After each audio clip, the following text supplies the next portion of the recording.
कभी सोचा है कि एक छोटे से पौधे से लेकर जंगल के राजा शेर तक हर जिंदा चीज को चलने, बढ़ने और जिंदा रहने के लिए एनर्जी कहाँ से मिलती है?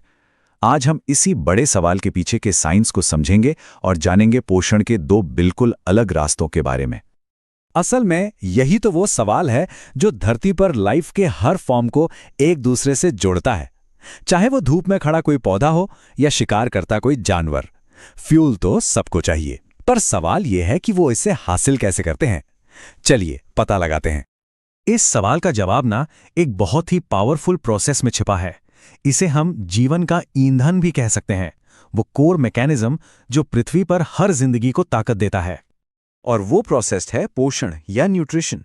पोषण ही वो चाबी है जिससे हर ऑर्गेनिज्म अपनी एनर्जी की जरूरतों को पूरा करता है और फलता फूलता है। ठीक है, तो पोषण शब्द तो हमने सुन लिया, पर इसका असल में मतलब क्या है? ये सिर्फ खाना खाने से कहीं ज्यादा है। चलिए इस प्रोसेस को थोड़ा और करीब से समझते हैं। तो देखिए, पोषण वो प्रोसेस है जिससे कोई भी जीव खाना लेता है और फिर उस खाने को एनर्जी और बॉडी की रिपेयर के लिए इस्तेमाल करता है। मतलब ये सिर्फ खाने के बारे में नहीं है, बल्कि उस खाने को ताकत में बदलने का पूरा सिस्टम है। अब यहां से कहानी और भी इंटरेस्टिंग हो जाती है।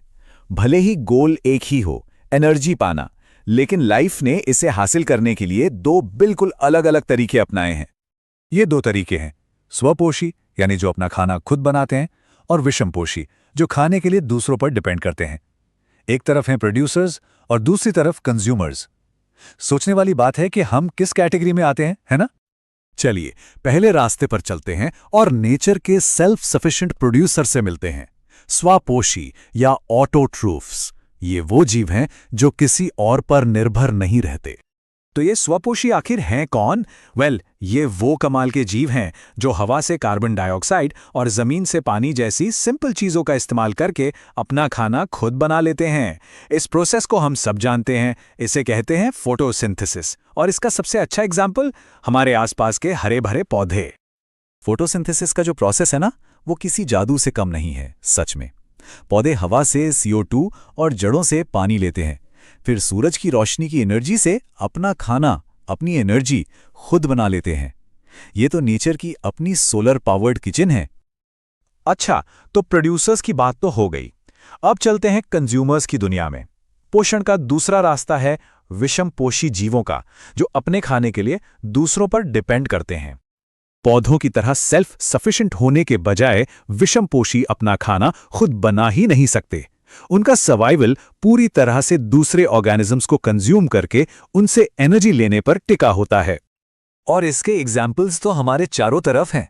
एक शेर जो दूसरे जानवर का शिकार करता है, और हाँ, हम इंसान भी। चाहे हम एक सेब खा रहे हों या चिकन, हम अपनी एनर्जी किसी दूसरे जीव से ही ले रहे हैं। हम सब विषमपोषी हैं। तो हमने इन दो अलग अलग रास्तों को देख लिया है। अब टाइम है कि हम इन्हें साइड बाय साइड रखकर देखें, ताकि इनके बीच का जो मेन डिफरेंस है वो बिल्कुल साफ हो जाए। तो देखिए, सारा खेल आकर एक ही चीज पर रुकता है। खाना आ कहां से रहा है? क्या कोई जीव उसे खुद बनाता है, जैसे पौधे फोटोसिंथेसिस से करते हैं, या फिर वो उसे दूसरों को कंज्यूम करके लेता है, जैसा कि हम और शेर करते हैं? नेचर में एनर्जी के फ्लो का यही फंडामेंटल डिवीजन है। तो आखिर में सबसे जरूरी बात क्या निकल कर आती है? बात सीधी सी है।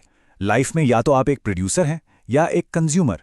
नेचर में एनर्जी का पूरा खेल इन्हीं दो बेसिक रोल्स के इर्द गिर्द घूमता है।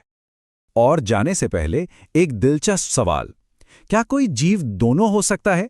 क्या कोई ऐसा हो सकता है जो अपनी एनर्जी खुद भी बनाए और दूसरों से भी ले? ये एक फैसिनेटिंग सवाल है जो हमें याद दिलाता है कि नेचर हमेशा हमारे बनाए गए छोटे छोटे बॉक्सेस में फिट नहीं होती। इस पर सोचिएगा जरूर।